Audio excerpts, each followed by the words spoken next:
En 1949, un joven predicador audaz y dinámico emprendió un camino que tendría un impacto en cada continente por generaciones futuras.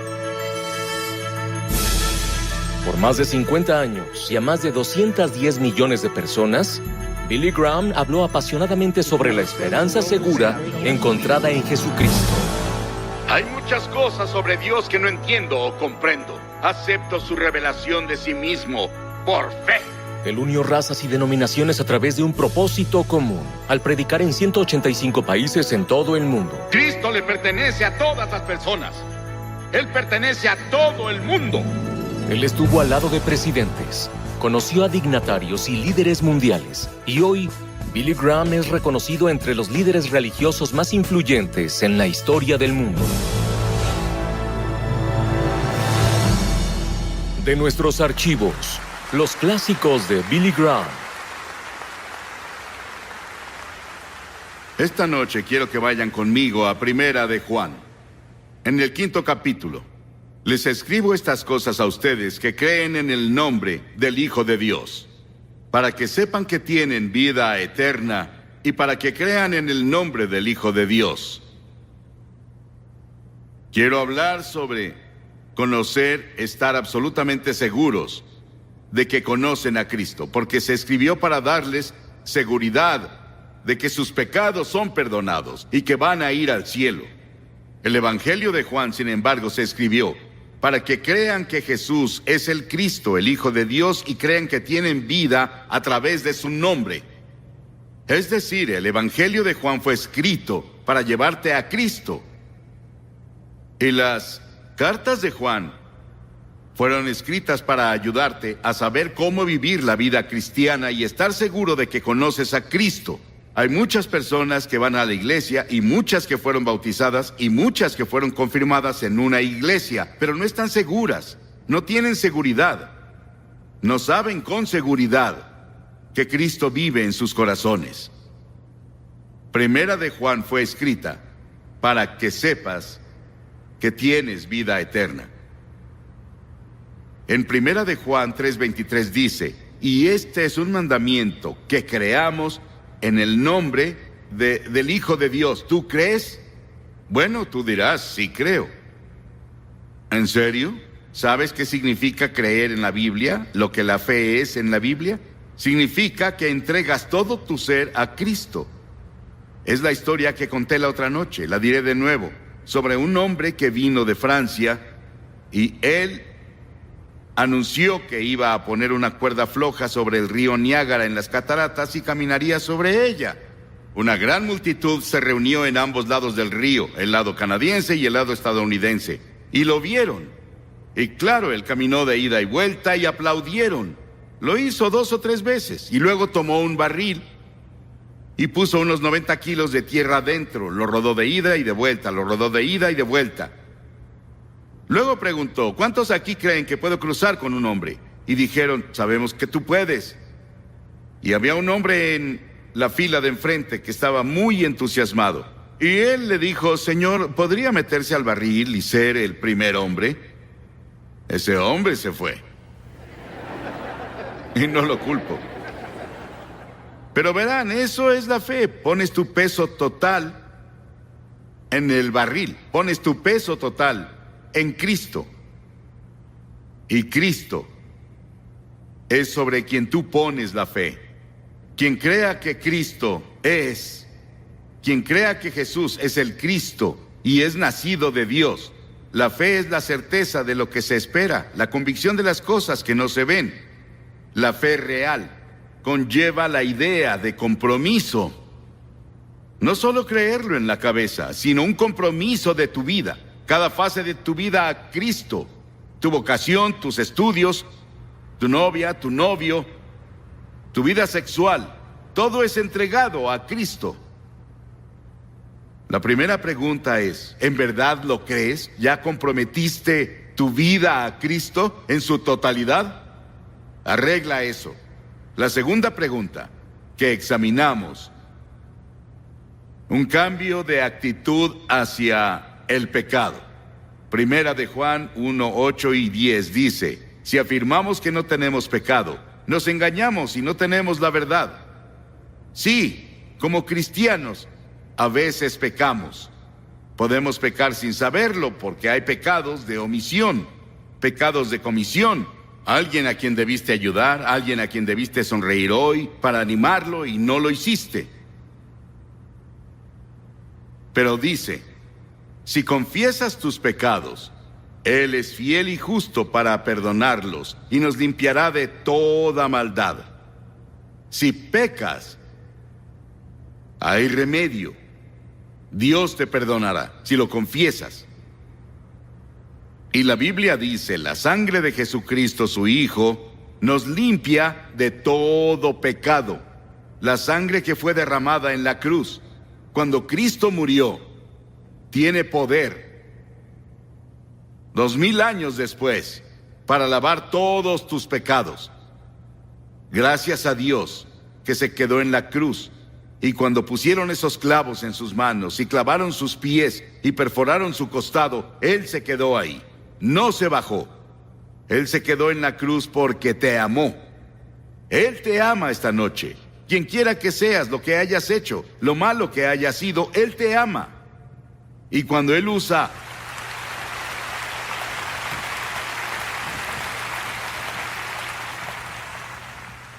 ahora, después de que llegas a Cristo, ¿cuál debería ser tu actitud hacia el pecado? Primero, si cometiste un pecado, confiésalo de inmediato.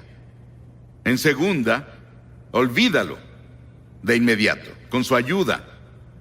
En tercera, busca la justicia y la santidad. Asegúrate de no hacerlo de nuevo. Sabes, algunas personas pecan y van a Dios a pedirle perdón.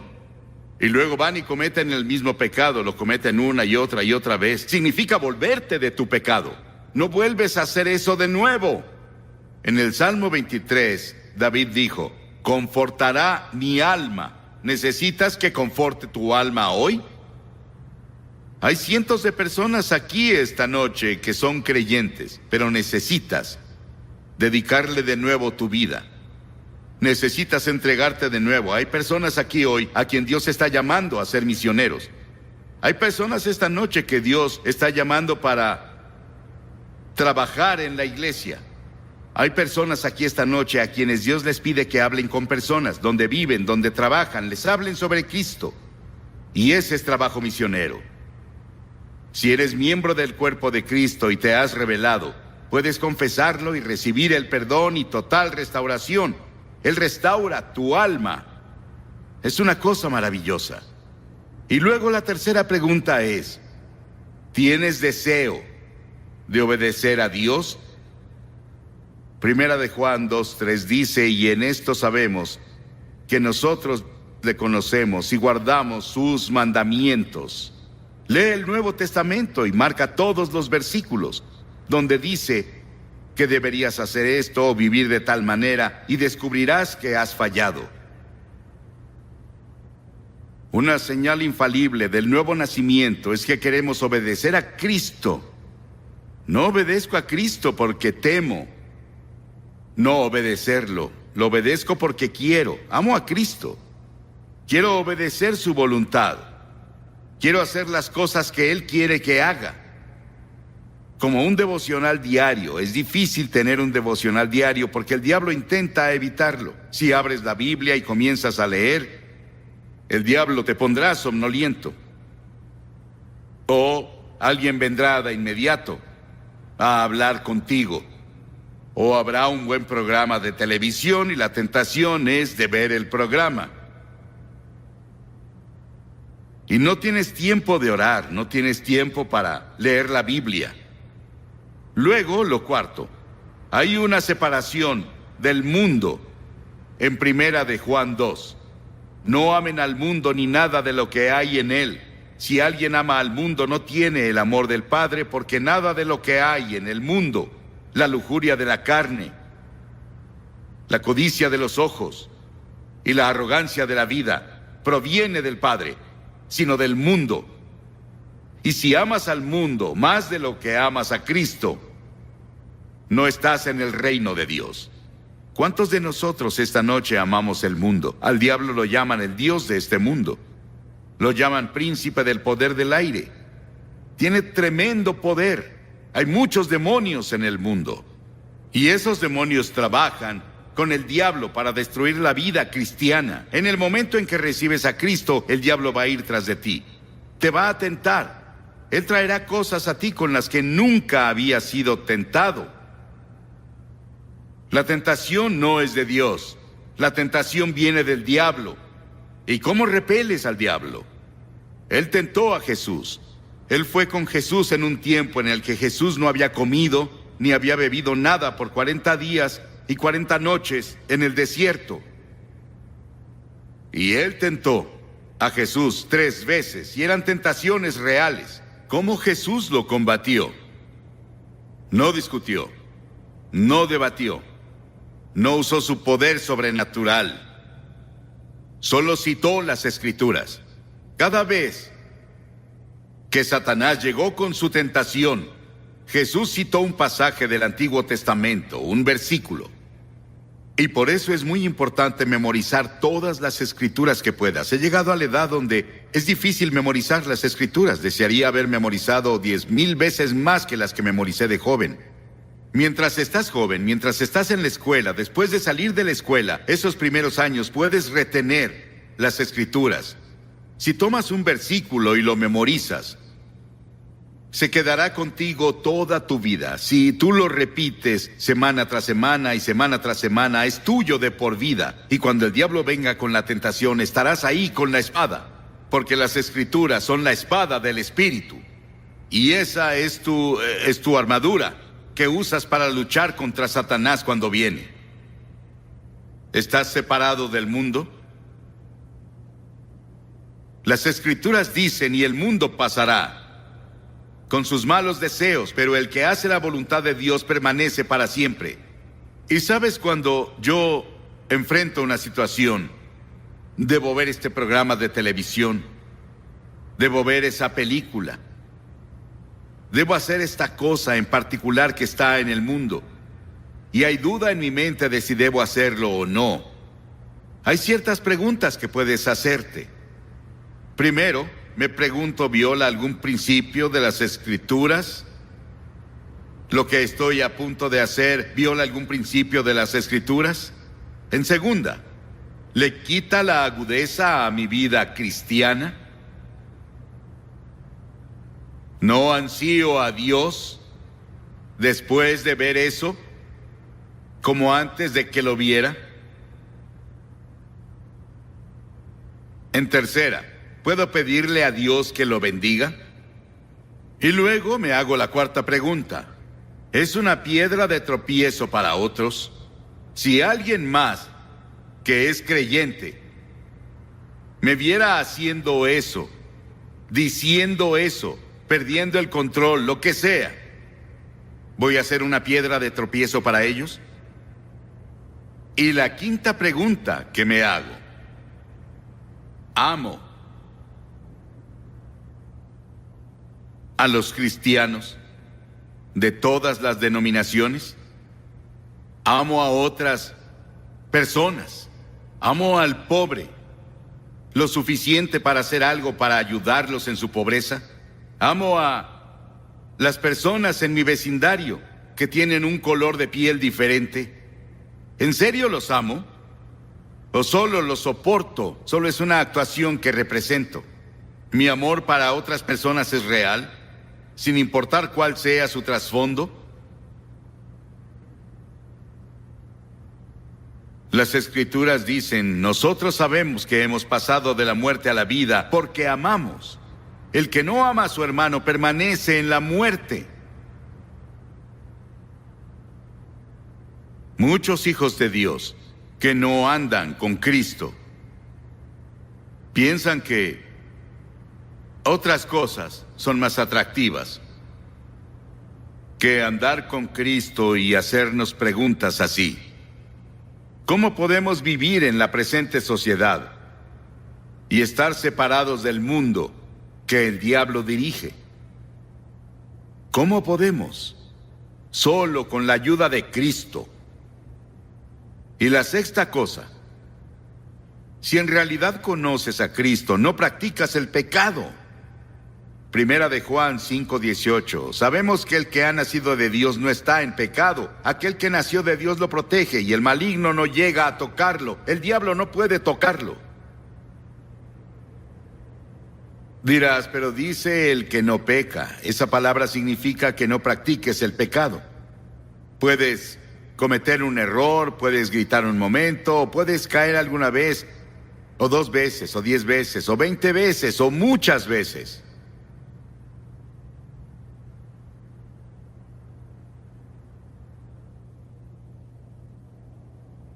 Pero no practiques el pecado. No lo hagas una y otra y otra y otra vez. Lo confesarás y lo olvidarás y renunciarás a eso. Señor, ayúdame. Soy tan débil. Necesito tu ayuda para vivir una vida cristiana. Y luego, 7, hay un testimonio del Espíritu. Si en verdad conoces a Cristo, lo sabrás porque habrá un testimonio del Espíritu en tu corazón. El Espíritu mismo le asegura a nuestro espíritu que somos hijos de Dios. ¿Cómo lo sé? No solo la palabra de Dios me dice, no solo mi vida me dice que conozco a Dios, también es como el niño que estaba volando una cometa y la cometa se perdió de vista, como las nubecitas que tenemos hoy encima de las torres. Las torres de televisión no se puede ver la cima porque las nubes la cubren. Y la cometa del niño desapareció, llegó muy alto, pero él la sostenía. No podía verla. Y alguien dijo, ¿qué haces? Él dijo, volando una cometa. Dijeron, no la vemos. ¿Cómo sabes que está ahí? Él dijo, siento que me jala. Y cuando conoces a Cristo, sientes el tirón de Cristo en tu corazón. Y sabes que vive en tu corazón. ¿Sientes el tirón en tu corazón? ¿Y tú? ¿Y tú? Si no estás completamente seguro de que Cristo vive en tu corazón y estás totalmente comprometido con Él, puedes hacerlo en este momento en que una gran transformación tendrá lugar en tu vida. Sabrás si tendrás el poder que no tienes. Estamos hablando de ceder totalmente, no solo ante ti mismo, ni a tus amigos, ni a las cosas materiales, sino ceder ante Cristo. Una mente entregada te hace un cristiano inteligente. En segunda, una vida sexual entregada te hace un cristiano dinámico. Sí, el sexo no tiene nada de malo. Dios nos lo dio. Es uno de sus grandes regalos para nosotros. Es para que lo disfrutemos. Es para que la raza continúe. Y podemos disfrutar del sexo, pero dentro de los límites del matrimonio. El sexo es para la reproducción humana y para el cumplimiento del amor marital. Y las otras funciones para las que intentamos usar el sexo son simplemente problemas espirituales no resueltos que solo Cristo puede resolver.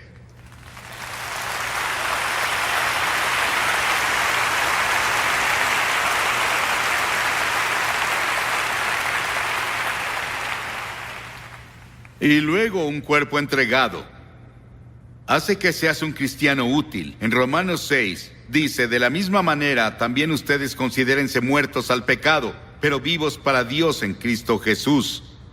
Por lo tanto, no permitan ustedes que el pecado reine en su cuerpo mortal. No dejen que los controle, ni obedezcan a sus malos deseos. No ofrezcan su cuerpo al pecado como instrumentos de justicia. Al contrario, ofrézcanse más bien a Dios como quienes han vuelto de la muerte a la vida, presentando su cuerpo como instrumentos de justicia. Les ruego, hermanos, por la misericordia de Dios, que ofrezcan su cuerpo como sacrificio vivo, agradable a Dios. Nuestros cuerpos le pertenecen a Dios. Nuestro cuerpo es el templo del Espíritu Santo. Ahora, un corazón entregado hace un cristiano devoto. La Asociación Americana de Cardiología dice que el 27% están enfermos del corazón.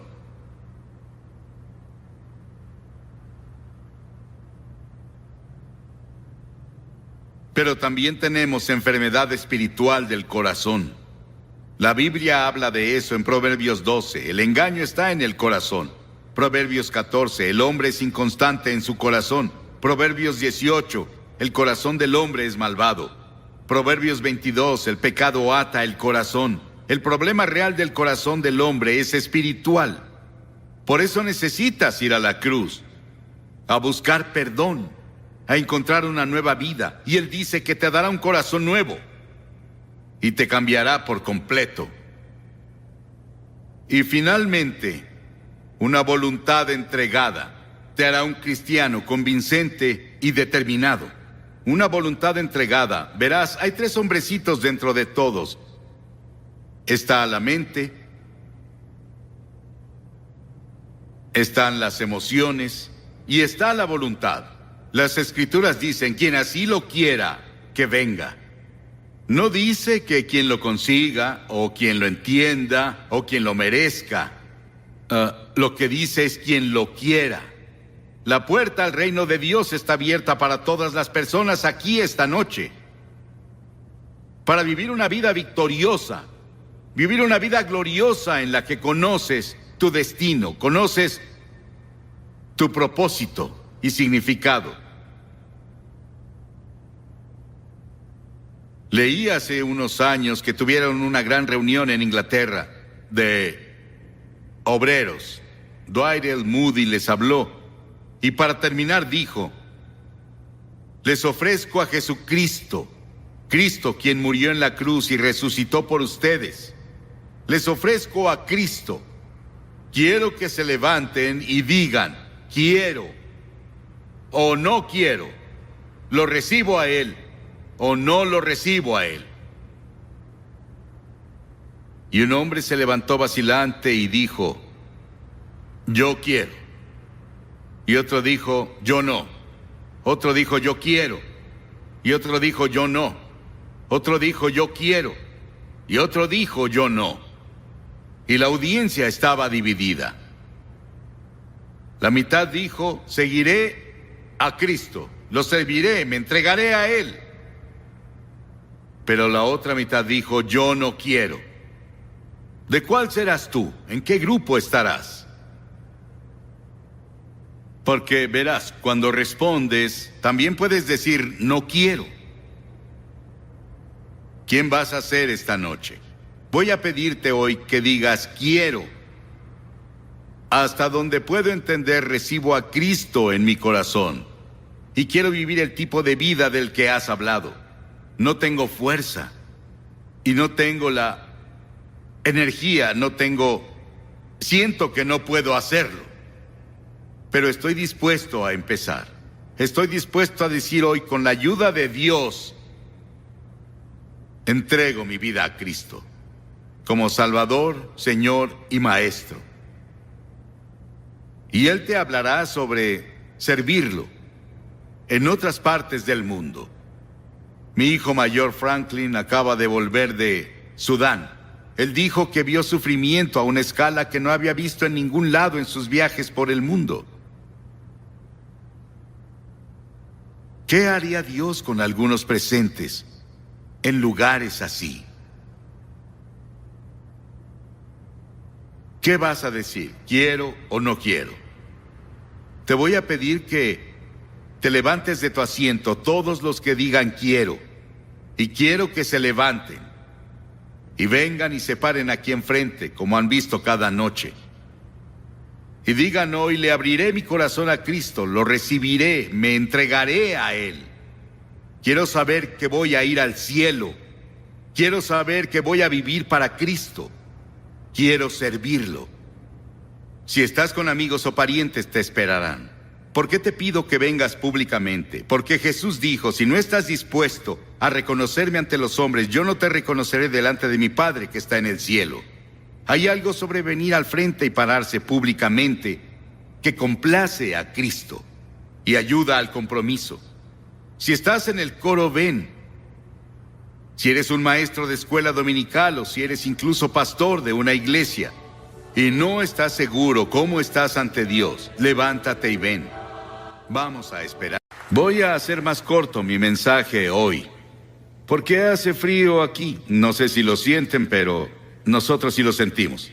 Y sé que el estadio se llenó hace mucho, llevan mucho tiempo aquí, así que estoy seguro de que algunos están cansados y otros tienen un largo camino a casa. No les quitaré mucho de su tiempo, no es tardado presentar el Evangelio.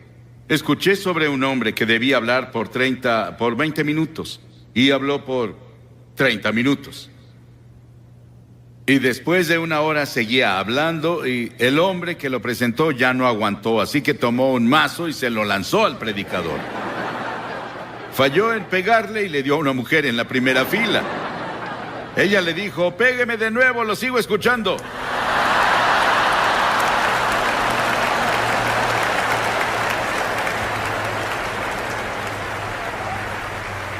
Gracias.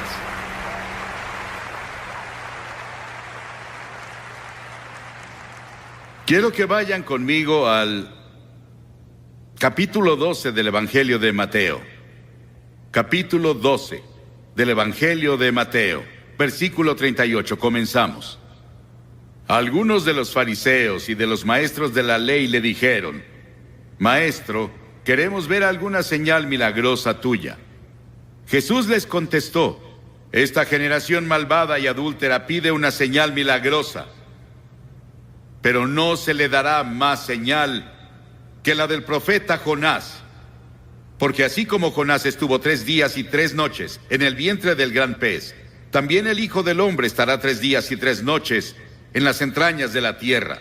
Los habitantes de Nínive se levantarán en el juicio contra esta generación y la condenarán, porque ellos se arrepintieron con la predicación de Jonás. Y aquí tienen a uno más grande que Jonás. En este pasaje, que se refiere al pequeño libro de Jonás, solo hay 4 capítulos en ese libro. Es uno de los libros más controversiales en la Biblia, pero también es uno de los más emocionantes e interesantes libros en la Biblia. Y lo lees de principio a fin y está lleno de emoción, pero también lleno del Evangelio. Él estaba apuntando al Evangelio, cuando Cristo vendría y moriría en la cruz y pasaría 3 días y 3 noches en la tumba y resucitaría de entre los muertos. Estábamos en Florida, después de que Andrew los golpeó. Fuimos a South Dade. Hicimos un servicio llamado el Servicio de la Esperanza para las personas ahí. Jesse Jackson estaba ahí. Él llegó y se sentó en la plataforma e hizo una oración. El gobernador del estado nos había invitado. Y vimos una devastación como nunca habíamos visto en ninguna parte. No creo que ni en Hiroshima o Nagasaki en Japón hubieran sufrido peor que lo que ves hoy en el sur de Florida. Pero parece que muchas tormentas y huracanes vendrán este año, y otros se formarán en otros lugares. Luego leemos sobre Guam y la tormenta que golpeó a Francia y a Gran Bretaña hace solo 3 o 4 días, que dejó una devastación terrible en el sur de Francia. Y aquí, estos fariseos y saduceos y líderes religiosos estaban escuchando a Jesús y le pedían una señal. Dijeron: Señor, danos una señal. ¿Qué clase de señal nos darás de que tú eres en realidad el Hijo de Dios? Haces esos milagros, pero danos una señal real. Y Jesús dijo: son una generación malvada y adúltera, y están buscando una señal, y quieren un espectáculo que pruebe que soy el Hijo de Dios. Pero la única señal que tendrán, la tendrán leyendo el libro de Jonás. Hace años, una historia de primera plana en un periódico decía que un tiburón de 2 toneladas había sido atrapado por un australiano. Tal vez fue Cocodrilo Dundee. Y también en Australia, un hombre fue perseguido por un cocodrilo asesino que lo atrapó y lo cortó en 8 pedazos.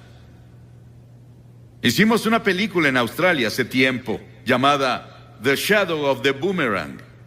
Y había una hermosa jovencita que era la estrella de la película. Y cuando nos fuimos, ella fue a nadar con su novio en una de las playas. Y estaba como a 1 metro del agua disfrutando. Y llegó un tiburón y le arrancó la pierna. Y antes de que consiguieran ayuda, ella murió. Esta ha sido llamada la historia del pez.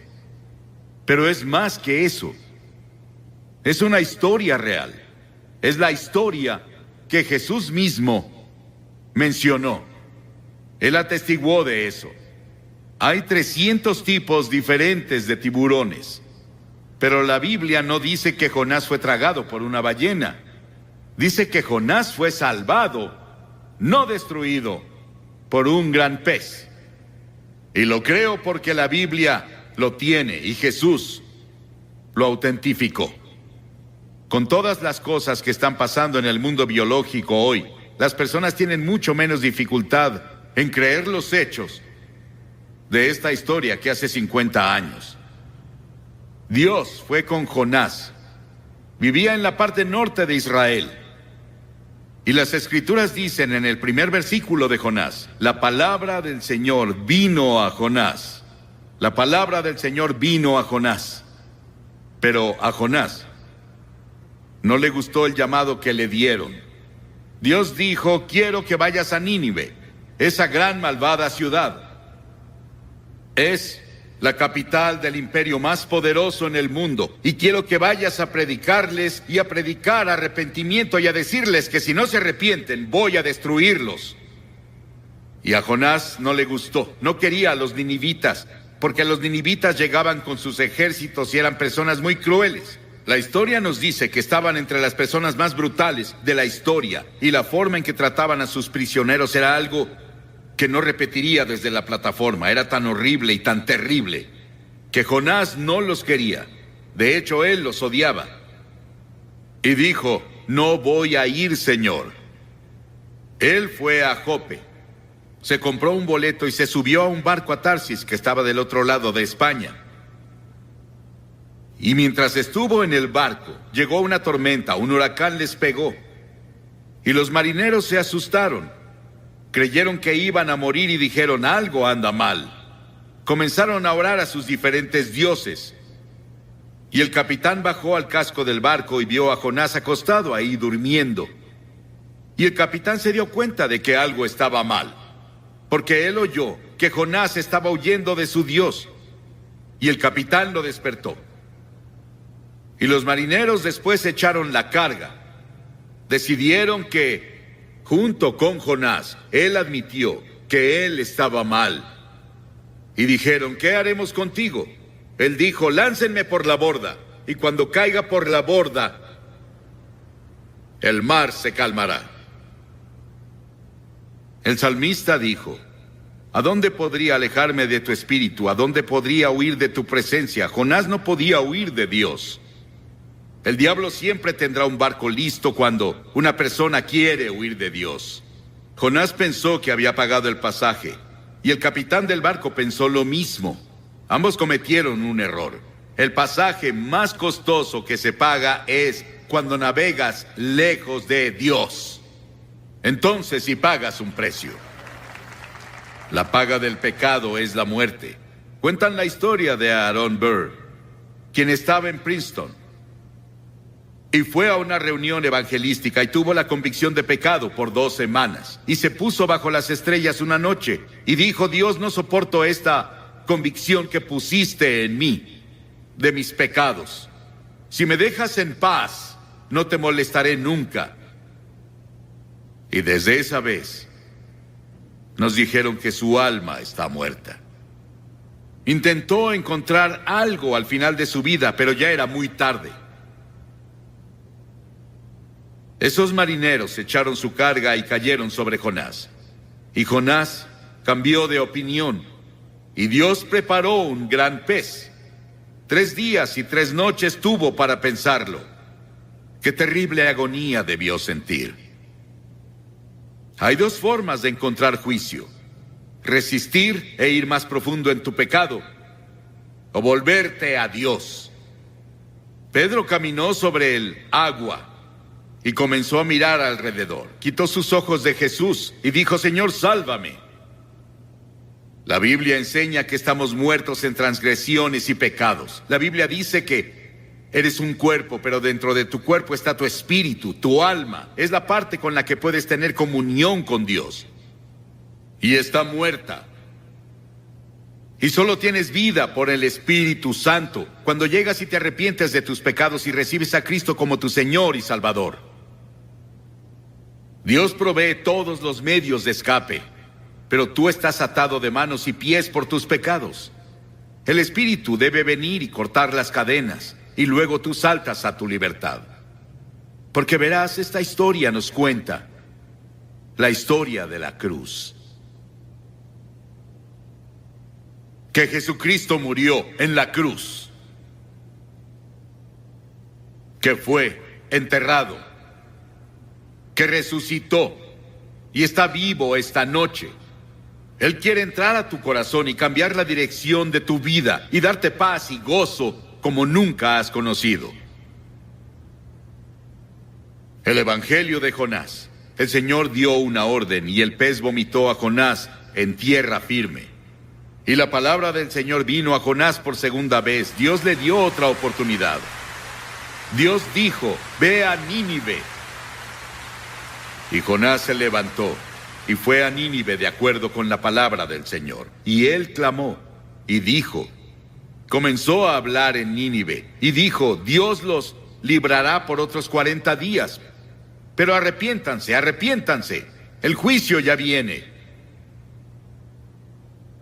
Ese era Dios hablando a través de su mensajero. Ahora Jonás no quería hacerlo.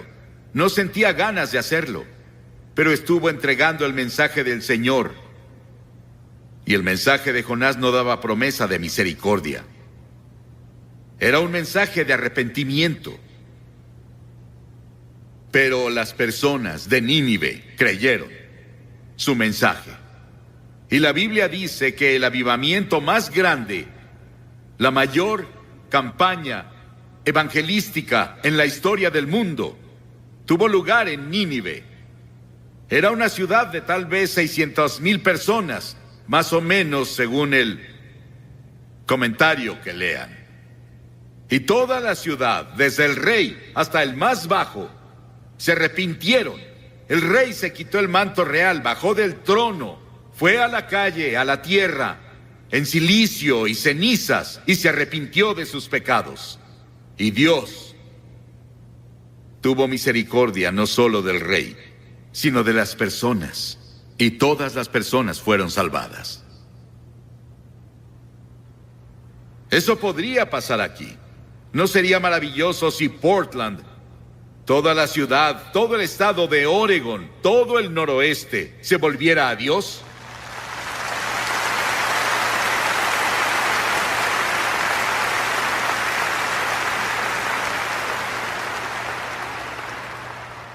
El rey de inmediato proclamó ayuno, y las personas no comieron, no bebieron, hicieron ayuno y oraron.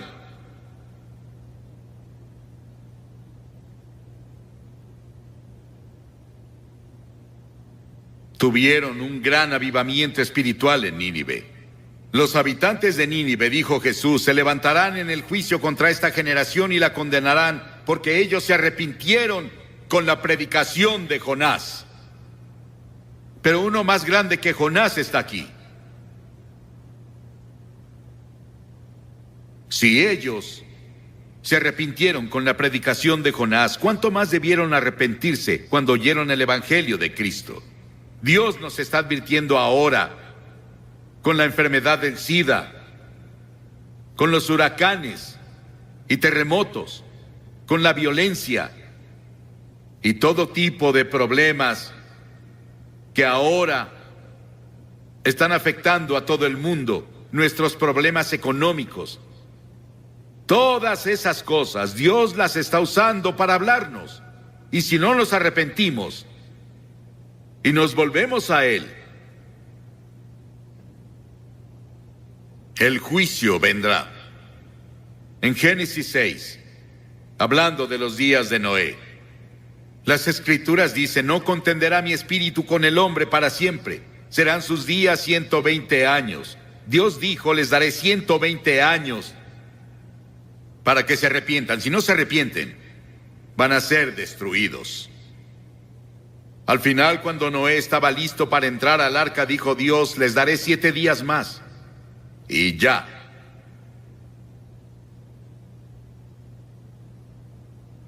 La gracia de Dios es más grande que nuestros pecados. Nínive escuchó a un predicador. ¿Cuántos predicadores has escuchado? ¿Cuántos programas de televisión y radio cristianos has escuchado? ¿En cuántos servicios de iglesia has estado? ¿Cuántas Biblias tienes en tu casa? Nínive solo tuvo una advertencia, un solo servicio. Y toda la ciudad se volvió a Dios.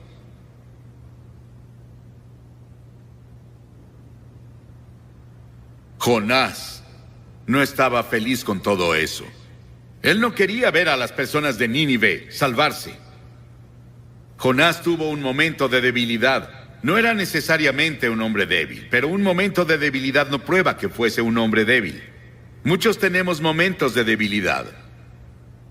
Y muchos hemos hecho algo que no deberíamos hacer en un momento de debilidad, pero si te arrepientes de inmediato y dices: Señor, lo siento, por favor, ayúdame a no hacerlo de nuevo, Él te perdonará.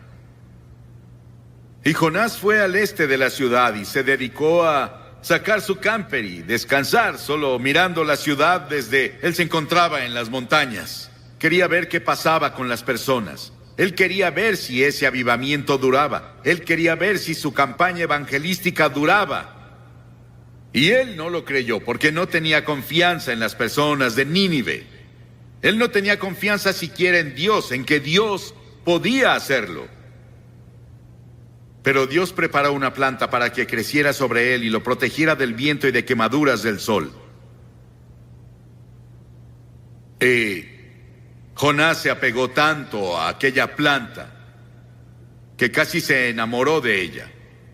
Él amaba a la planta que lo protegía más que a Dios. Y Dios dijo: si amas tanto a la planta en la que no gastaste tiempo ni trabajo, entonces ¿por qué no entiendes mi amor hacia Nínive, que yo planté, que le he dado años de atención y en los que he trabajado con amor eterno?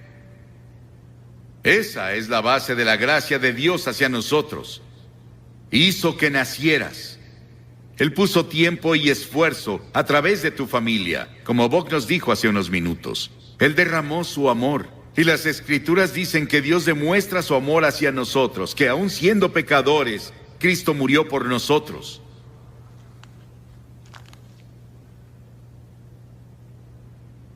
Las cosas que obtenemos de este libro de Jonás.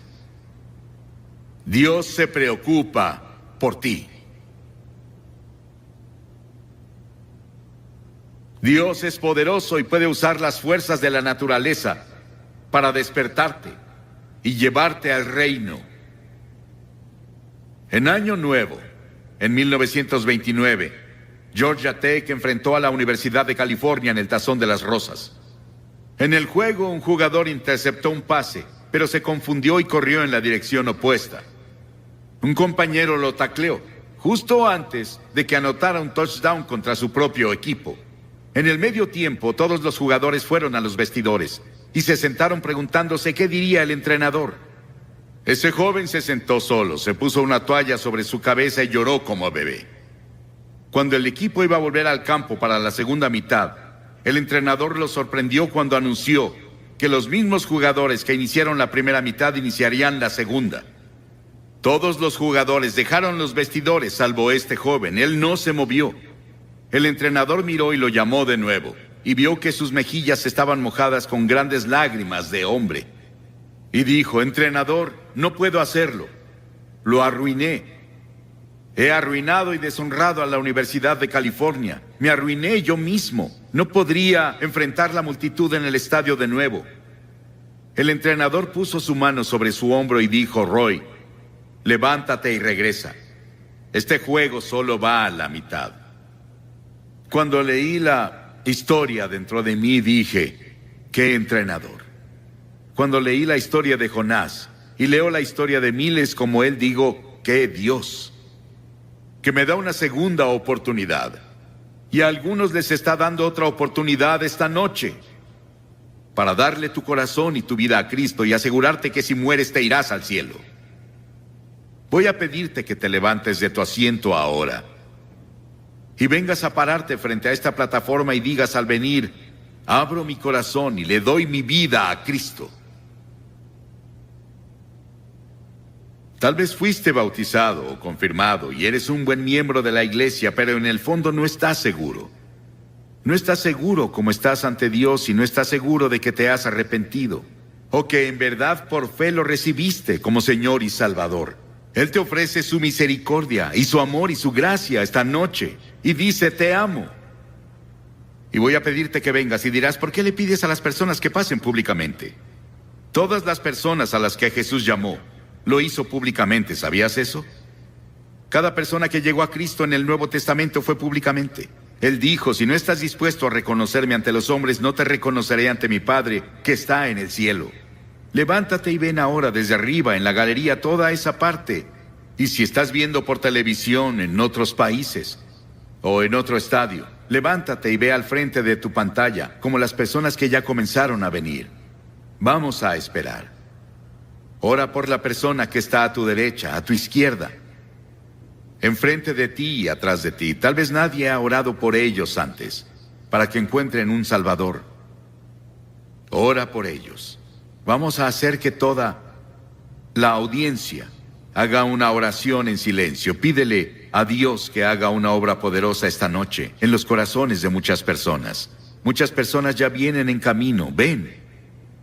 Desde la fila de arriba te tomará un minuto extra venir, así que comienza ya. Si estás con amigos o familia, puedes traer a tu amigo o puede esperarte. O si vienes en autobús, te esperarán. Y después de que todos lleguen, voy a hacer una oración contigo y te diré una palabra y te daré algo de literatura para ayudarte en tu vida cristiana. Levántate y ven ahora con las personas que ya vienen. En otros lugares están viendo la televisión y no pueden ver lo que vemos aquí. Cientos de personas vienen a hacer su compromiso con Cristo esta noche. Y puedes venir en tu estadio, en tu lugar, donde están viendo la televisión. Tal vez estás en el coro y Dios te habló en estas noches. Y has tenido una lucha interna sobre qué debes hacer. No esperes más. Tal vez esperaste demasiado. Hazlo esta noche. Es el tiempo aceptable. Hoy es el día de la salvación. Ven. Voy a pedirles a las personas que no dejen el estadio en este momento santo, porque evita que otros vengan. Esta noche quiero que vayas conmigo al capítulo 22 del Evangelio de Mateo. Quiero hablar del tema la cura para un problema de corazón. Y uno de ellos, intérprete de la ley, preguntó por tentarle, diciendo, Maestro, ¿cuál es el gran mandamiento en la ley? Jesús le dijo, amarás al Señor tu Dios con todo tu corazón, con toda tu alma y con toda tu mente. Este es el primero y grande mandamiento, y el segundo es semejante.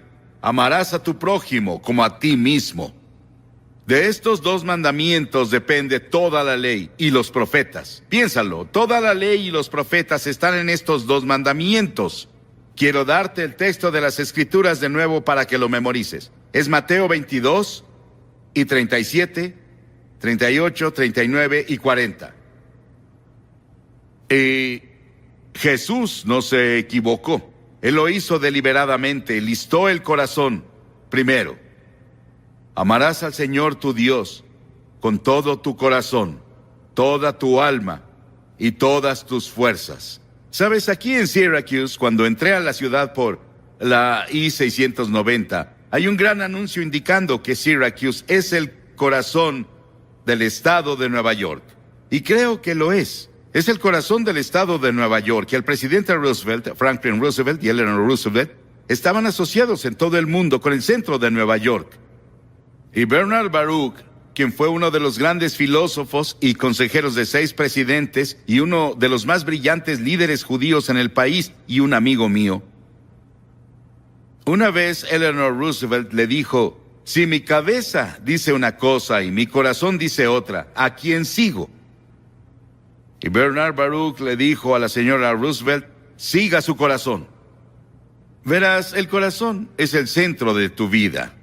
Si piensas en tu corazón físico, late unas 100,000 veces cada 24 horas. Se contrae 4,000 veces por hora. Nuestra sangre pesa 11,5 kilos y toda pasa por el corazón cada 4 minutos.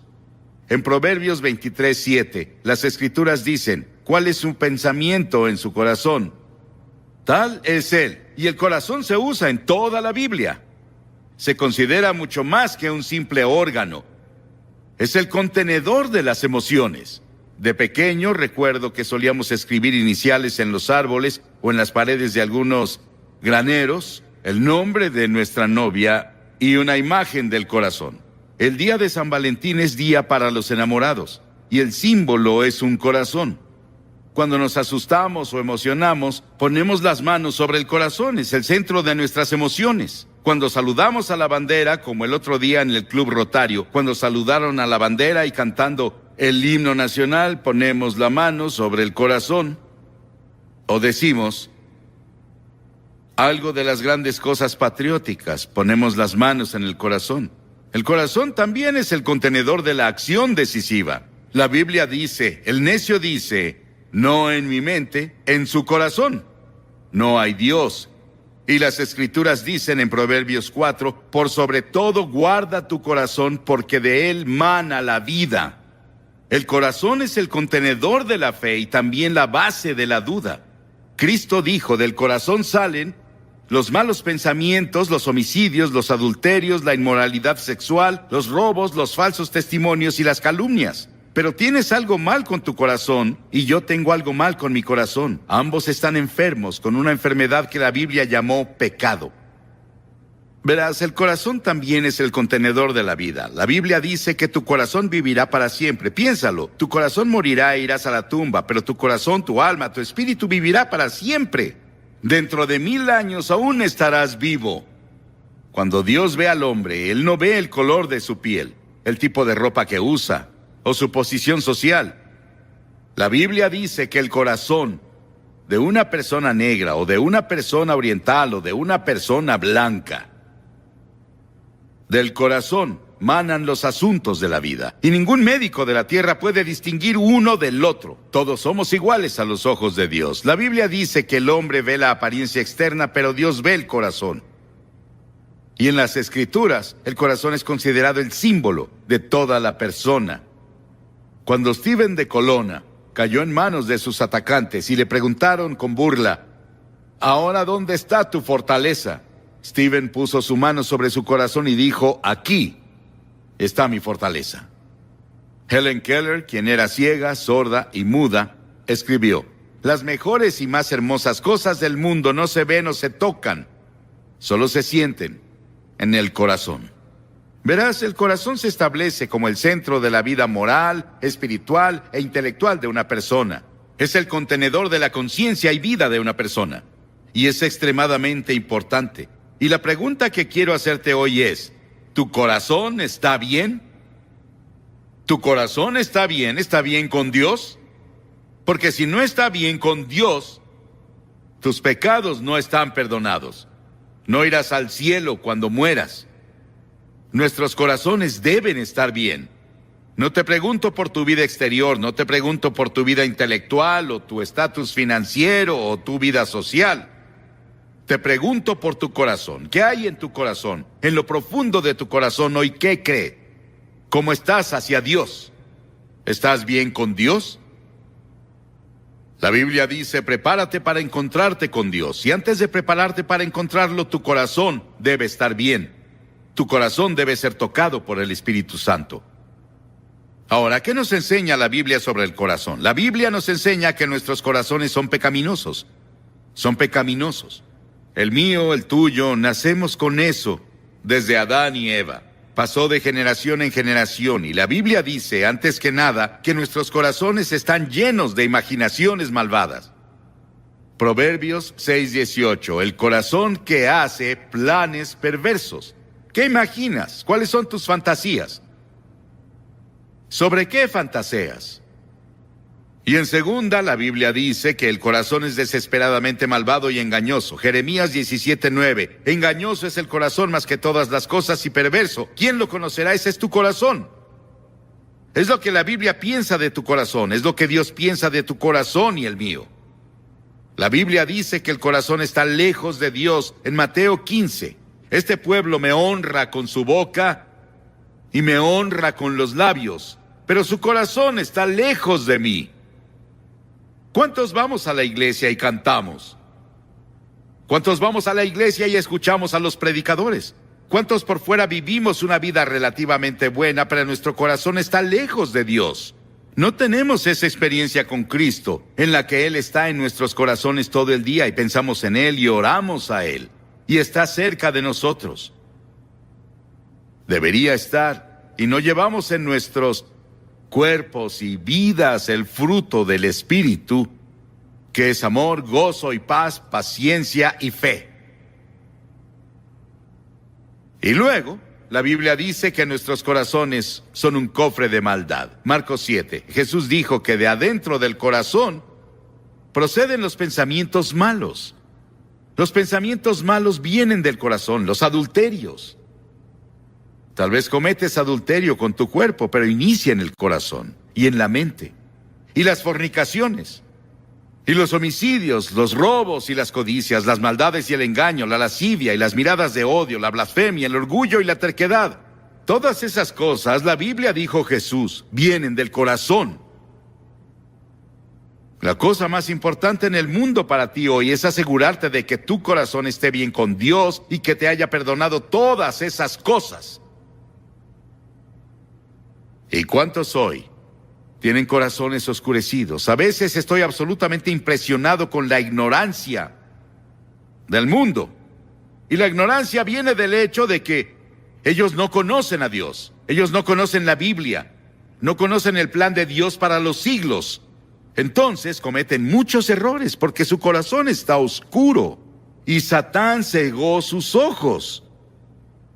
Y muchas veces he hablado con personas que tienen muy poca educación, pero conocen a Dios. Y ellos saben más sobre qué está mal y cómo corregirlo que las personas con una educación brillante. Verás, hay algo mal con nosotros que no reconocemos en el mundo en el que vivimos. Nuestro mundo es secular. Nuestro mundo no quiere tomar en cuenta que Dios existe. O que el hombre está hecho a la imagen de Dios, su corazón está hecho a la imagen de Dios, y para tener comunión con Dios y sin Dios es oscuro. Verás, el diablo oscurece nuestro entendimiento, el pecado oscurece nuestro entendimiento. El pecado paraliza nuestra voluntad, anestesia la conciencia e infecta el corazón. Y la Biblia dice que tenemos corazones incrédulos. Cuídense, hermanos, de que ninguno de ustedes tenga un corazón pecaminoso e incrédulo que los haga apartarse del Dios vivo. Hebreos 3 capítulo. Y luego nuestros corazones no ven. Efesios 4. Teniendo el entendimiento oscurecido, ajenos de la vida de Dios por la ignorancia que en ellos hay, por la ceguera de su corazón. Nuestros corazones no ven. ¿Te gustaría tener tu corazón iluminado por el Espíritu de Dios? Porque Él promete un nuevo corazón a todos los que ponen su fe y su confianza en Él.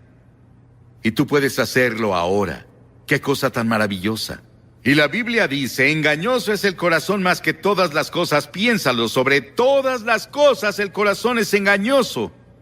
Te engaña y engaña a otras personas.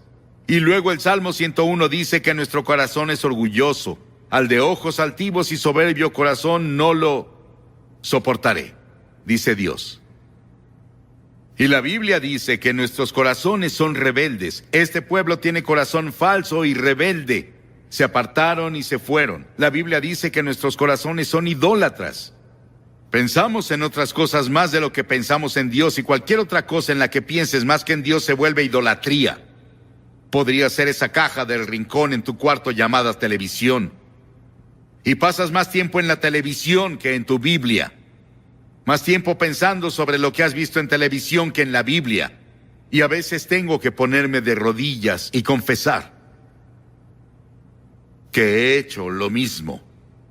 Y digo, Dios, límpiame y perdóname. He pasado mucho tiempo enfrente de esa pantalla hoy. Debería estar leyendo y empapándome de tu palabra y pasando tiempo en oración por las personas en África y las personas en otras partes del mundo donde hay mucha hambre y mucho sin hogar y mucho sufrimiento. Y luego la Biblia dice que nuestros corazones son de piedra. Les quitaré ese corazón de piedra que ahora tienen. La Biblia dice que nuestro corazón es de piedra, duro, frío y estéril. Ese es tu corazón, es lo que la Biblia dice. Así diagnostica Dios tu corazón. Si vas con un cardiólogo a que te diagnostique y pone instrumentos en ti, él te hace una prueba de estrés o lo que sea. O te hace un electrocardiograma o un angiograma. Recuerdo la primera vez que me hicieron un angiograma en la Clínica Mayo en Rochester, Minnesota. Estaba nervioso mientras estuve ahí.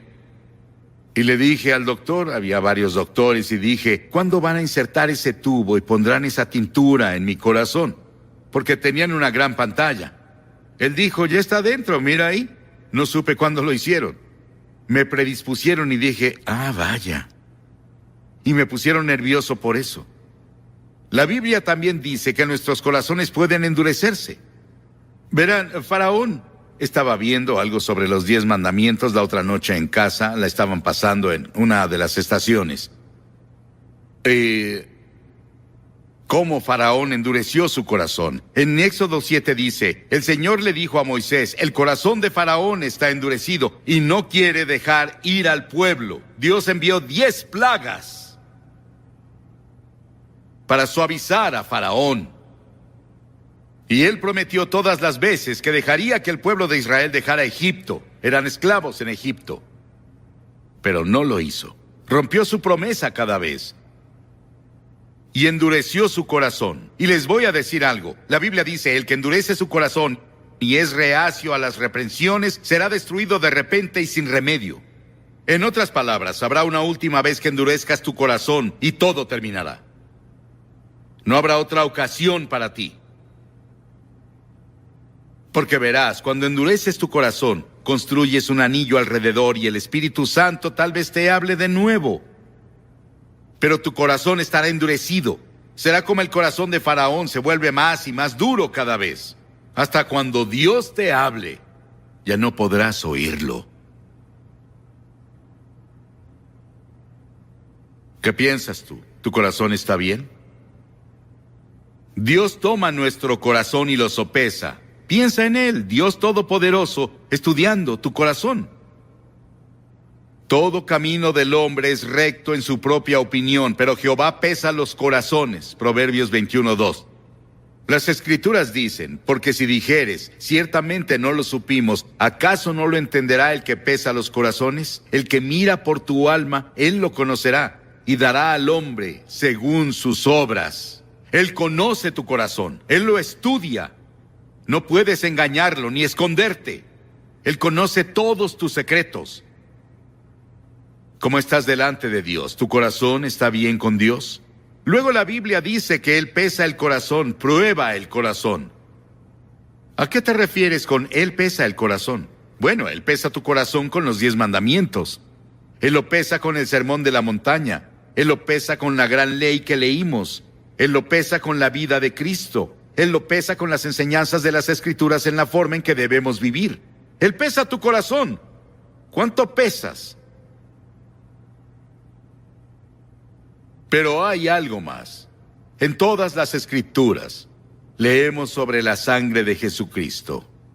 Alguien dijo, ¿no crees que las Escrituras hablan mucho sobre sangre? Algunos la han llamado una religión de matadero. Hay mucho sobre sangre en las Escrituras. Pero la Biblia dice que sin el derramamiento de sangre no hay perdón de pecados. Si Jesús no hubiera muerto en la cruz y derramado su sangre por ti, no hay forma de que tus pecados sean perdonados. Significa que de su corazón brotó sangre, y solo es a través de la limpieza por la sangre que podemos ser perdonados.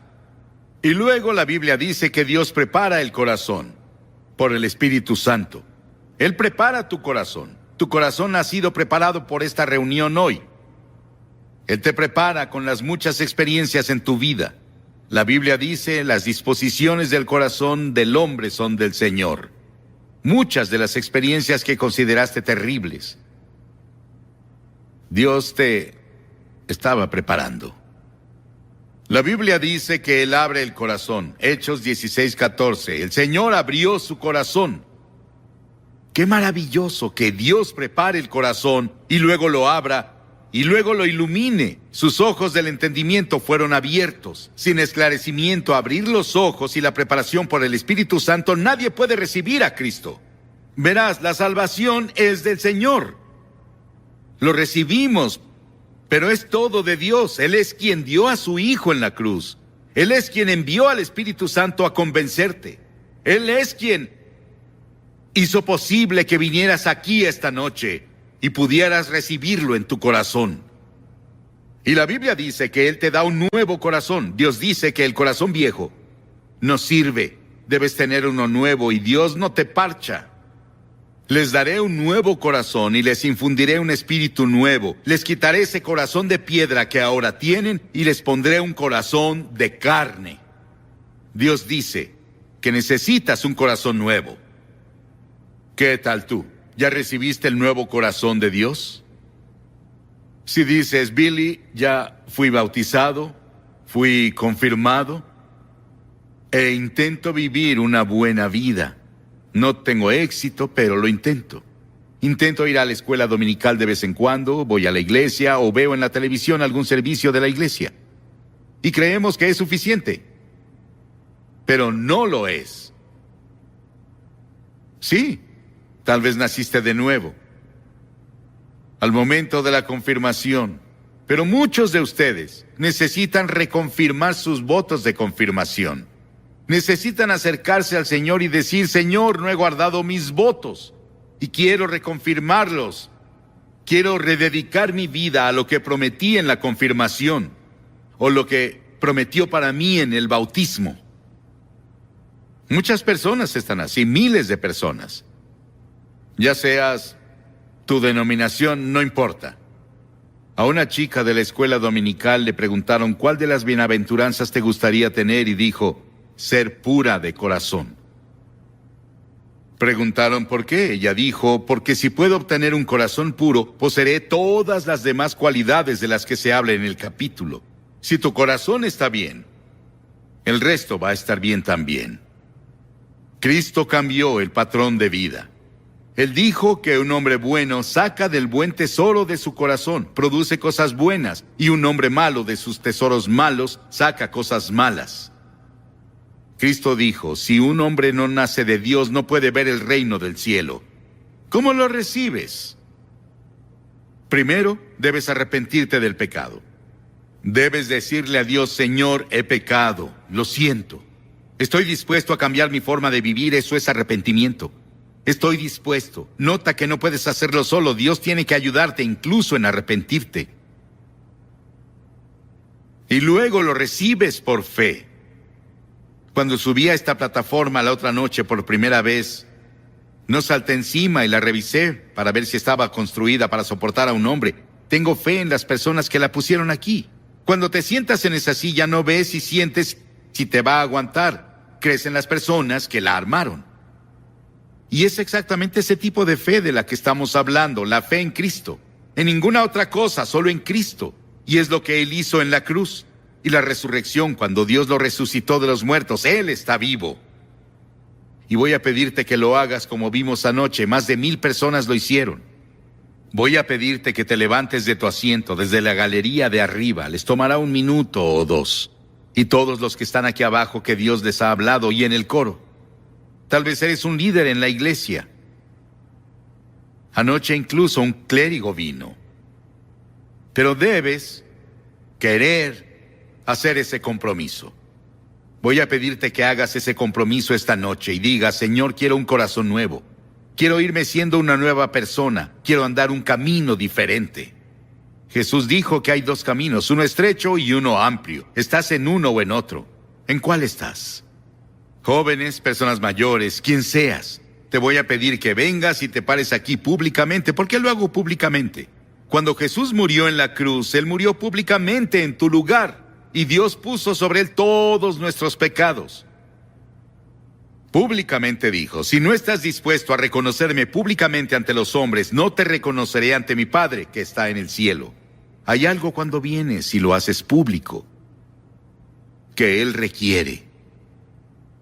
Y hay algo psicológico que pasa en ti. Y luego debes seguirlo y servirlo. No es una experiencia de una vez. Este es el comienzo de algo nuevo que estará a diario contigo, donde vas a confiar en Él. Estás dispuesto a tomar tu cruz y negarte a ti mismo y seguirlo. Estás dispuesto a ver por tu prójimo y las necesidades del mundo con nuevos ojos. Voy a pedirte que te levantes y vengas aquí ahora. Después de que todos vengan, voy a decir unas palabras y haré una oración contigo. Te daré literatura para ayudarte en tu vida cristiana. Y si estás con amigos o parientes o vienes en un grupo, ellos esperarán.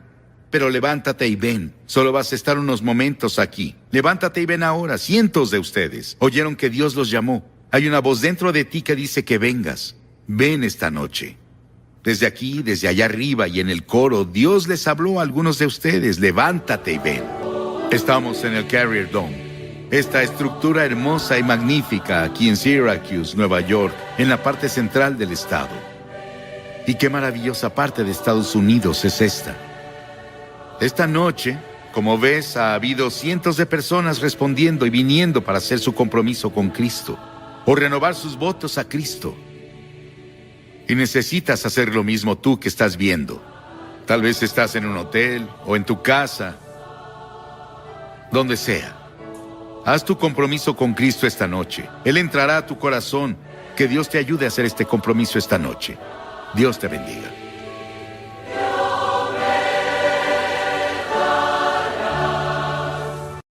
¿Te gustaría aprender a orar sin esfuerzo todos los días y aprovechar las herramientas bíblicas más poderosas para tu vida? En este video te voy a enseñar cómo puedes tener una relación más íntima y profunda con Dios a través de la oración. La oración es una de las prácticas más importantes y fundamentales de la vida cristiana. A través de la oración podemos comunicarnos con Dios, expresarle nuestro amor, nuestra gratitud, nuestras necesidades, nuestras peticiones, y también escuchar su voz, su guía, su consuelo y su voluntad para nosotros. La oración es el medio por el cual nos conectamos con Dios y experimentamos su presencia y su poder en nuestra vida. Pero ¿cómo podemos orar sin esfuerzo todos los días? ¿Cómo podemos hacer de la oración un hábito y no una obligación? ¿Cómo podemos disfrutar de la oración y no distraernos? Vamos a responder a estas preguntas y más.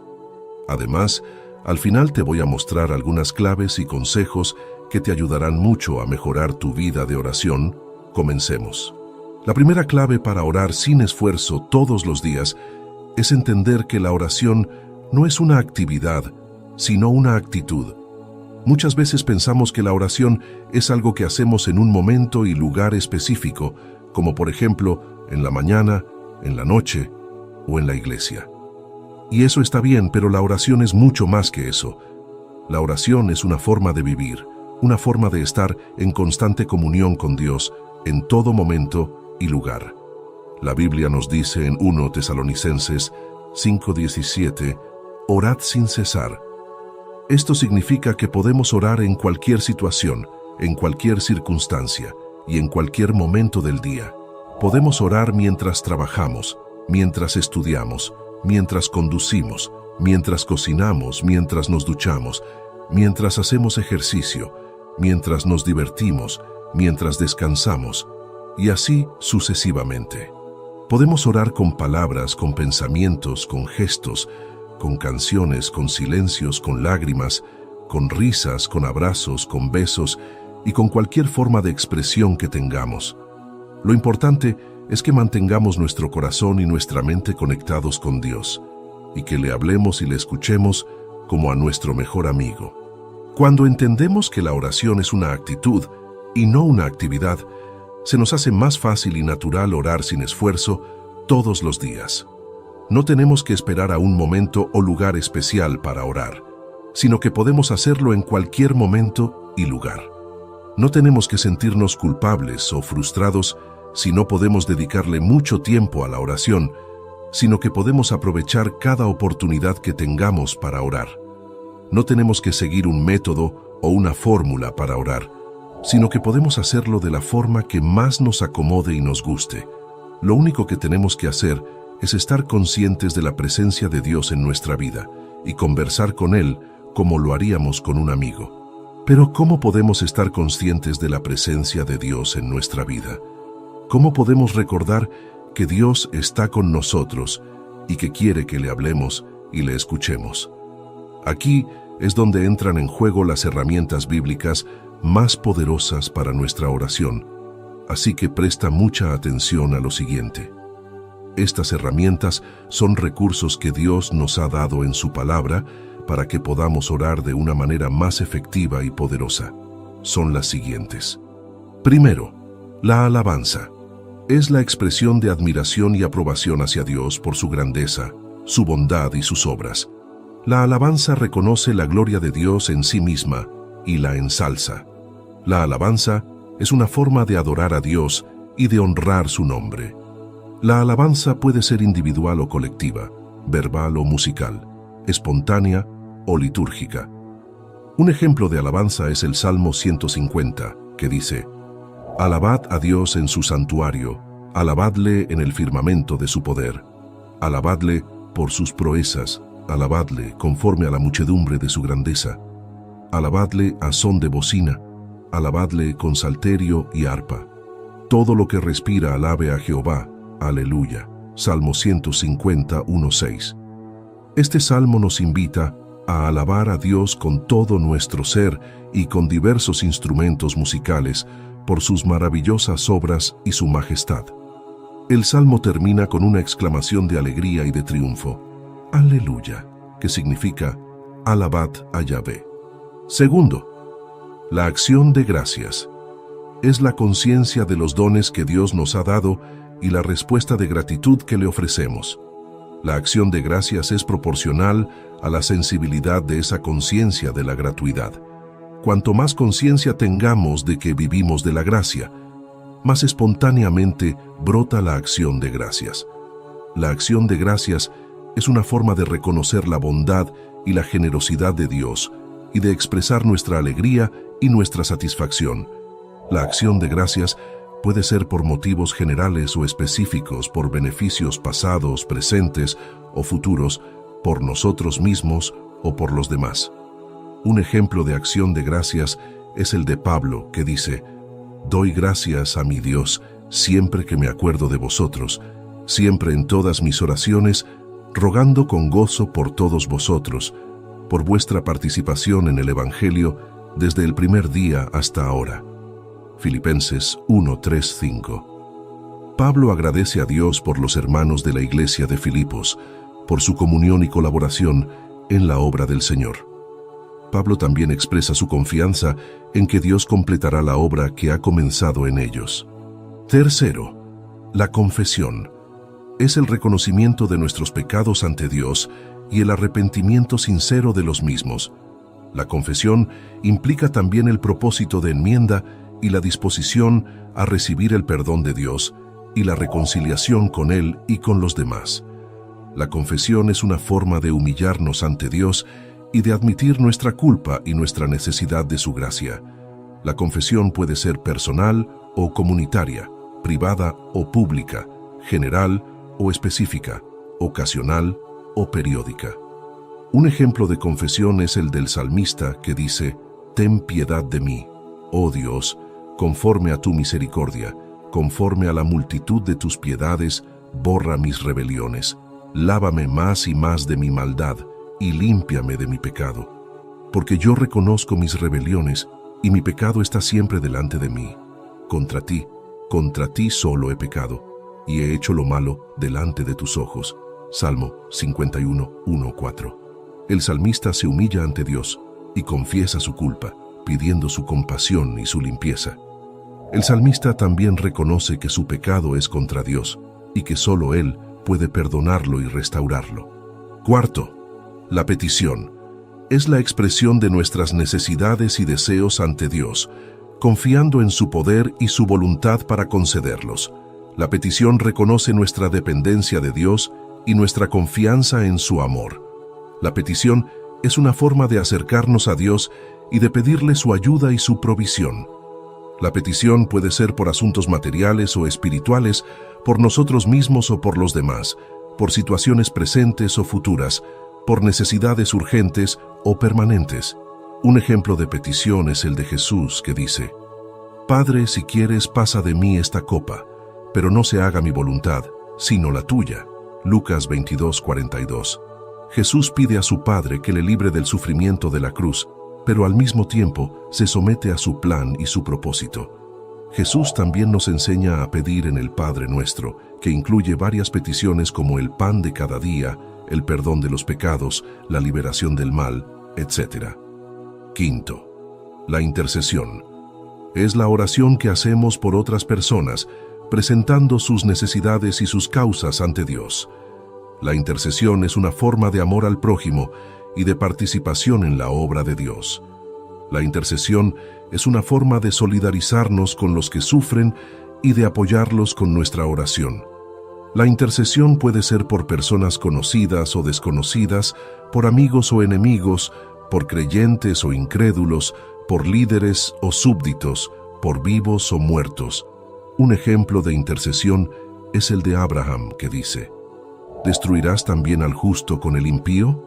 Quizá haya 50 justos dentro de la ciudad. ¿Destruirás también y no perdonarás al lugar por amor a los 50 justos que estén dentro de él? Lejos de ti el hacer tal, que hagas morir al justo con el impío, y que sea el justo tratado como el impío. Nunca tal hagas. El juez de toda la tierra, ¿no ha de hacer lo que es justo? Génesis 18, 23, 25. Abraham intercede por la ciudad de Sodoma, pidiendo a Dios que la perdone si hay algunos justos en ella. Abraham también se atreve a regatear con Dios, bajando el número de justos hasta 10. Sexto, la meditación. Es la reflexión y el análisis de la palabra de Dios y de sus obras, buscando comprender su significado y su aplicación a nuestra vida. La meditación es una forma de escuchar a Dios y de profundizar en su conocimiento. La meditación es una forma de iluminar nuestra mente y de transformar nuestro corazón. La meditación puede ser sobre textos bíblicos o sobre temas doctrinales, sobre hechos históricos o sobre experiencias personales, sobre la creación o sobre la redención, sobre la ley o sobre el Evangelio. Un ejemplo de meditación es el de Josué, que dice: Nunca se apartará de tu boca este libro de la ley, sino que de día y de noche meditarás en él, para que guardes y hagas conforme a todo lo que en él está escrito, porque entonces harás prosperar tu camino, y todo te saldrá bien. Josué 1:8. Josué recibe el mandato de meditar en la ley de Dios, para obedecerla y prosperar en su misión. Josué también recibe la promesa de que Dios estará con él y le dará el éxito. Séptimo, la lectura bíblica. Es el acto de leer y escuchar la palabra de Dios, reconociendo su autoridad e inspiración divina. La lectura bíblica es una forma de alimentar nuestra fe y de recibir la instrucción y la corrección de Dios. La lectura bíblica es una forma de acercarnos a la revelación de Dios y de conocer su voluntad. La lectura bíblica puede ser sistemática o selectiva, individual o colectiva, oral o escrita, literal o figurada, histórica o profética. Un ejemplo de lectura bíblica es el de los bereanos, que dicen: estos eran más nobles que los que estaban en Tesalónica, pues recibieron la palabra con toda solicitud, escudriñando cada día las Escrituras para ver si estas cosas eran así. Hechos 17:11. Los bereanos reciben el mensaje de Pablo con interés, pero también lo contrastan con las Escrituras para comprobar su veracidad. Los bereanos también son elogiados por su nobleza y su diligencia en el estudio de la palabra de Dios. Ellos no se conforman con lo que oyen, sino que lo examinan a la luz de las Escrituras, para ver si concuerda con la verdad revelada. La lectura bíblica les ayuda a discernir lo falso de lo verdadero y a crecer en el conocimiento de Dios y de su plan de salvación. Octavo, la memorización bíblica es el acto de guardar y recordar la palabra de Dios en nuestro corazón y en nuestra mente para tenerla siempre presente y aplicarla a nuestra vida. La memorización bíblica es una forma de fortalecer nuestra mente y de resistir la tentación y el engaño. La memorización bíblica nos ayuda a meditar en la palabra de Dios y a compartirla con otros. La memorización bíblica puede ser de versículos, de pasajes, de temas, de libros, etc. Un ejemplo de memorización bíblica es el del salmista que dice: «En mi corazón he guardado tus dichos, para no pecar contra ti». Salmo 119:11. El salmista guarda la palabra de Dios en su corazón para no desviarse de sus mandamientos. El salmista también dice que la palabra de Dios es una lámpara a sus pies y una luz a su camino. La memorización bíblica tiene muchos beneficios para nuestra vida espiritual, como nos enseña el apóstol Pablo. Toda la Escritura es inspirada por Dios y útil para enseñar, para reprender, para corregir y para instruir en la justicia, a fin de que el siervo de Dios esté enteramente capacitado para toda buena obra. Al memorizar la Escritura, podemos aprender la voluntad de Dios, recibir su corrección, crecer en santidad y estar preparados para servirle. Algunos consejos prácticos para memorizar la Biblia son: diversificar las elecciones, escoger textos que sean relevantes, variados y equilibrados, que abarquen diferentes géneros, temas y autores bíblicos. También nos puede ayudar llevar el texto durante el día, escribirlo, leerlo, escucharlo, repetirlo, en diferentes momentos y lugares para que se fije en la memoria. Además de esto, debemos buscar entender, sentir y aplicar. No memorizar sin pensar, sino reflexionar sobre el significado, el propósito y la implicación del texto, y cómo afecta a nuestra vida y a nuestro corazón. Por último, puedes intentar convertir el texto en una oración. Usar el texto para hablar con Dios, agradecerle, alabarle, pedirle, confesarle, etc. Y así hacerlo más personal y significativo. Noveno, la declaración bíblica. Es el acto de proclamar y afirmar la palabra de Dios con nuestra boca, reconociendo su verdad y su poder. La declaración bíblica es una forma de confesar nuestra fe y de declarar las promesas y los propósitos de Dios para nuestra vida. La declaración bíblica es una forma de activar nuestra fe y de liberar el poder de Dios en nuestra situación. La declaración bíblica puede ser de bendición, de victoria, de sanidad, de protección, de prosperidad, etc. Un ejemplo de declaración bíblica es el de Pablo, que dice: «Porque no me avergüenzo del Evangelio, porque es poder de Dios para salvación a todo aquel que cree, al judío primeramente y también al griego». Romanos 1:16. Pablo declara con valentía su fe en el Evangelio, que es el mensaje de la salvación por medio de Cristo y que tiene el poder de transformar vidas. Pablo también dice que el Evangelio es para todos, sin distinción de raza o cultura. La declaración bíblica tiene un gran impacto en nuestra vida espiritual, como nos enseña el autor de Hebreos. Porque la palabra de Dios es viva y eficaz y más cortante que toda espada de dos filos, y penetra hasta partir el alma y el espíritu, las coyunturas y los tuétanos, y discierne los pensamientos y las intenciones del corazón. Hebreos 4:12. Al declarar la palabra de Dios, podemos experimentar su poder y su presencia, que nos examina, nos purifica, nos consuela y nos guía. Algunos consejos prácticos para declarar la Biblia son: escoger textos que sean apropiados, veraces y edificantes, que se ajusten a la situación, al contexto y al propósito de la declaración, y que estén de acuerdo con el resto de la Escritura. También, declarar el texto con fe, autoridad y confianza, creyendo que Dios cumple su palabra y que tiene el control de todas las cosas, y que Él es fiel y poderoso para hacer lo que ha prometido y, por supuesto, declarar el texto con humildad, sumisión y obediencia, reconociendo que la voluntad de Dios es buena, agradable y perfecta, y que Él sabe lo que nos conviene, y que debemos seguir sus mandamientos. Estas herramientas bíblicas son como los ingredientes de una receta que podemos combinar y variar según nuestro gusto y necesidad. No tenemos que usarlas todas al mismo tiempo, ni en un orden específico, ni en una cantidad determinada. Podemos usarlas según el momento, el lugar y la situación en la que nos encontremos. Lo importante es que sepamos qué son, cómo funcionan y cómo aplicarlas en nuestra oración. Hasta ahora, hemos aprendido herramientas muy poderosas para mejorar nuestra oración. Sin embargo, aún nos quedan preguntas importantes, como por ejemplo, ¿qué decirle a Dios cuando te comunicas con Él? ¿Cómo aprovechar al máximo tu tiempo de oración? Vamos a tratar este tema ahora mismo, así que quédate muy atento, porque esto te va a ser de mucha utilidad. El primer método para orar eficazmente es dividir tu tiempo de oración en segmentos. Esto te ayudará a tener una oración más ordenada y equilibrada y a evitar que te distraigas o te aburras. Puedes dividir tu tiempo de oración en 4 segmentos: acción de gracias, alabanza, petición y escucha. Cada uno de estos segmentos tiene una función y una importancia específica en tu oración. Veamos cada uno de ellos con más detalle. El primer segmento es la acción de gracias.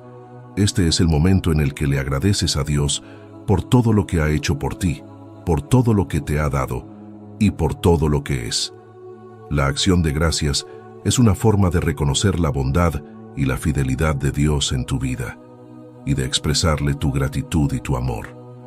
La Biblia nos dice en 1 Tesalonicenses 5:18: den gracias a Dios en toda situación, porque esta es su voluntad para ustedes en Cristo Jesús.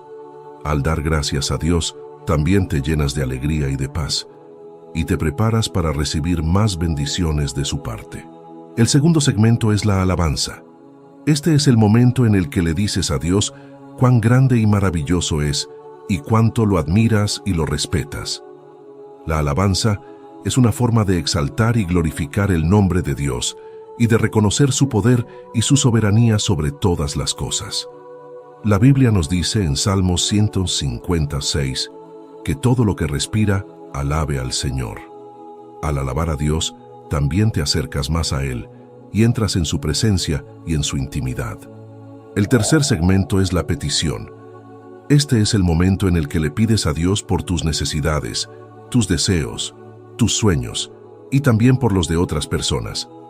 La petición es una forma de confiar en Dios y de depositar en sus manos todo lo que te preocupa o te aflige. La Biblia nos dice en Filipenses 4:6: no se inquieten por nada, más bien, en toda ocasión, con oración y ruego, presenten sus peticiones a Dios y denle gracias. Al pedirle a Dios, también te humillas ante Él y reconoces que Él es tu proveedor y tu protector. El cuarto y último segmento es la escucha. Este es el momento en el que le prestas atención a Dios y te dejas guiar por su voz y por su espíritu. La escucha es una forma de aprender de Dios y de recibir su sabiduría y su dirección para tu vida. La Biblia nos dice en Juan 10:27: mis ovejas oyen mi voz, yo las conozco y ellas me siguen. Al escuchar a Dios también te sometes a su voluntad y te alineas con sus planes y sus propósitos para ti. Estos son los 4 segmentos en los que puedes dividir tu tiempo de oración: acción de gracias, alabanza, petición y escucha. Te recomiendo que dediques al menos 5 minutos a cada uno de ellos y que los hagas en este orden. Así tendrás una oración de 20 minutos, que es un buen tiempo para empezar.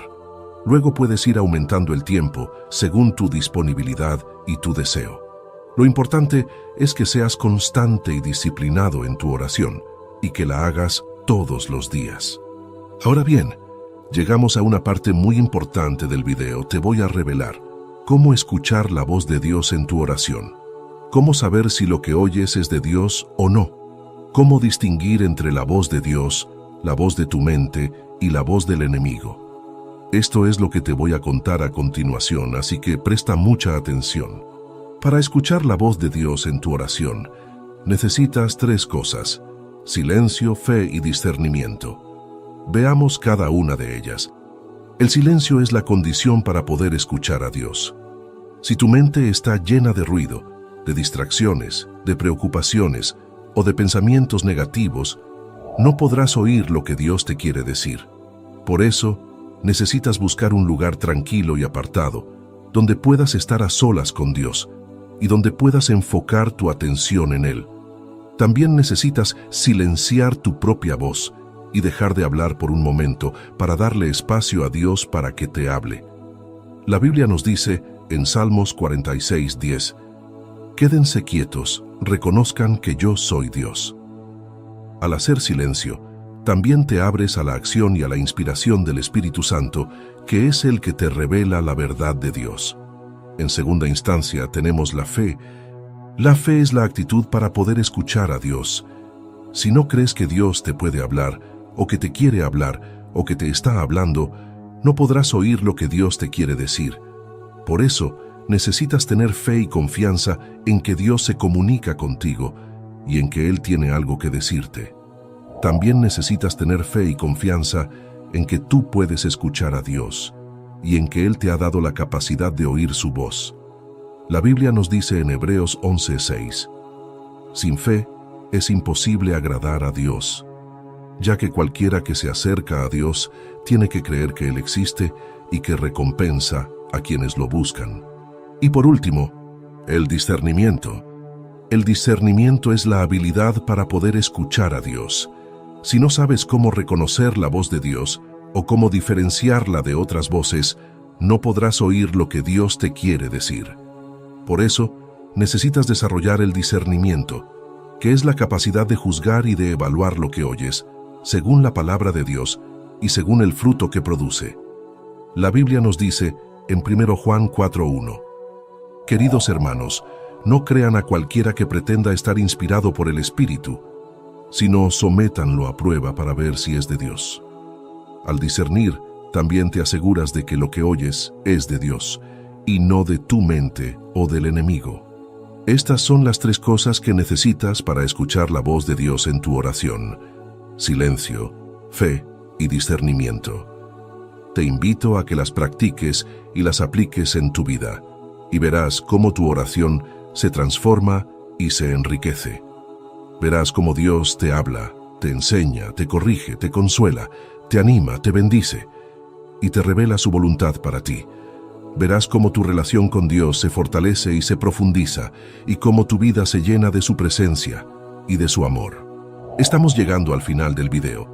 Sin embargo, te invito a que te quedes a escuchar lo siguiente, porque voy a indicarte cómo puedes evitar caer en la rutina, en la monotonía, en la repetición de fórmulas o palabras vacías. Algunas veces, podemos sentir que no tenemos tiempo, que estamos ocupados, que tenemos otras prioridades, o quizás podemos experimentar sequedad, desánimo, dudas, tentaciones. ¿Qué hacer en estos casos? ¿Cómo mantener viva nuestra relación con Dios a través de la oración? Vamos a averiguarlo. Aquí es donde entra el concepto de flexibilidad y perseverancia en la oración. Veamos qué significa cada uno de estos términos y cómo podemos ponerlos en práctica. La flexibilidad significa adaptarse a las circunstancias, a las necesidades, a los cambios. En la oración significa ser capaces de variar nuestra forma de orar según el momento, el lugar, el estado de ánimo, la inspiración. No se trata de cambiar el contenido o el sentido de la oración, sino el modo, el estilo, el lenguaje. Por ejemplo, si estamos en un lugar ruidoso, podemos optar por una oración mental, silenciosa, interior. Si estamos en un lugar tranquilo, podemos orar en voz alta, con cantos, con alabanzas. Si estamos alegres, podemos orar con gratitud, con acción de gracias, con gozo. Si estamos tristes, podemos orar con confianza, con esperanza, con consuelo. La Biblia nos da muchos ejemplos de flexibilidad en la oración. Uno de ellos es el de David, el rey de Israel, que compuso muchos salmos que son oraciones en forma de poesía, de canción, de lamento, de súplica, de alabanza. David oraba según lo que sentía, según lo que vivía, según lo que Dios le inspiraba. Podemos leer algunos de sus salmos en el libro de los Salmos, como el Salmo 23, el Salmo 51, el Salmo 103, entre otros. Otro ejemplo es el de Pablo, el apóstol de los gentiles, que oraba de diferentes maneras según las situaciones que enfrentaba. Podemos leer algunas de sus oraciones en sus cartas, como la oración por los Efesios, en Efesios 3, 14, 21, la oración por los Filipenses en Filipenses 1, 3, 11, la oración por los Colosenses en Colosenses 1, 9, 14, entre otras. La flexibilidad en la oración nos ayuda a no aburrirnos, a no caer en la rutina, a no perder el interés, a no desanimarnos. Nos ayuda a estar siempre atentos a lo que Dios nos quiere decir, a lo que Dios nos quiere mostrar, a lo que Dios nos quiere pedir. Nos ayuda a ser creativos, a ser originales, a ser espontáneos. Nos ayuda a orar con el corazón, con el alma, con el espíritu. Pero la flexibilidad no es suficiente. También necesitamos perseverancia. Perseverancia significa constancia, firmeza, fidelidad. En la oración significa no dejar de orar, no abandonar la oración, no renunciar a la oración. Significa orar siempre, orar en todo momento, orar sin cesar. La oración es como el alimento del alma, como el oxígeno del espíritu, como el latido del corazón. Sin oración nos debilitamos, nos asfixiamos, nos morimos. Por eso la perseverancia en la oración es vital, es indispensable, es imprescindible. Pero perseverar en la oración no es fácil. Requiere esfuerzo, disciplina, voluntad. Requiere vencer la pereza, la distracción, la tentación. Requiere tener un plan, una rutina, un hábito. Requiere tener un tiempo, un lugar, un método. La Biblia también nos da muchos ejemplos de perseverancia en la oración. Uno de ellos es el de Daniel, el profeta que fue llevado al exilio en Babilonia, que oraba 3 veces al día, de rodillas, mirando hacia Jerusalén, su ciudad natal. Daniel no dejó de orar ni siquiera cuando el rey Darío prohibió cualquier oración que no fuera dirigida a él, y por eso fue arrojado al foso de los leones. Pero Dios lo protegió y lo libró de la muerte. Podemos leer su historia en el libro de Daniel, capítulos 6 y 9. Otro ejemplo es el de Jesús, el Hijo de Dios hecho hombre, que oraba constantemente, en todo momento, en todo lugar. Jesús oraba al amanecer, al atardecer, en la noche, en la montaña, en el desierto, en el templo, en la sinagoga, en la casa, en el barco, en la cruz.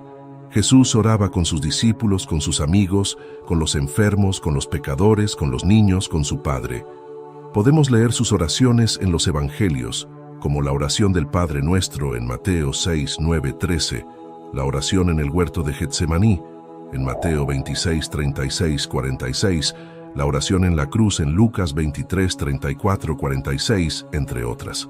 La perseverancia en la oración nos ayuda a no olvidarnos de Dios, a no alejarnos de Dios, a no separarnos de Dios.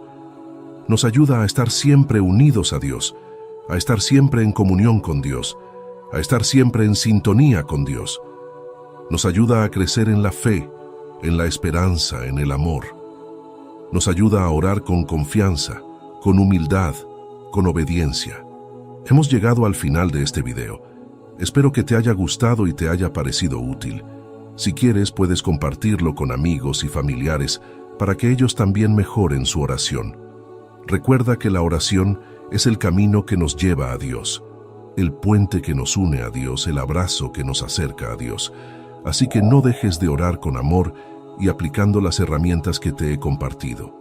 Te recuerdo que en el canal puedes encontrar más videos edificantes que te acercarán a la palabra de Dios y a la gracia del Espíritu Santo. Que Dios te bendiga y hasta la próxima, y hasta la próxima, y hasta la próxima, y hasta la próxima.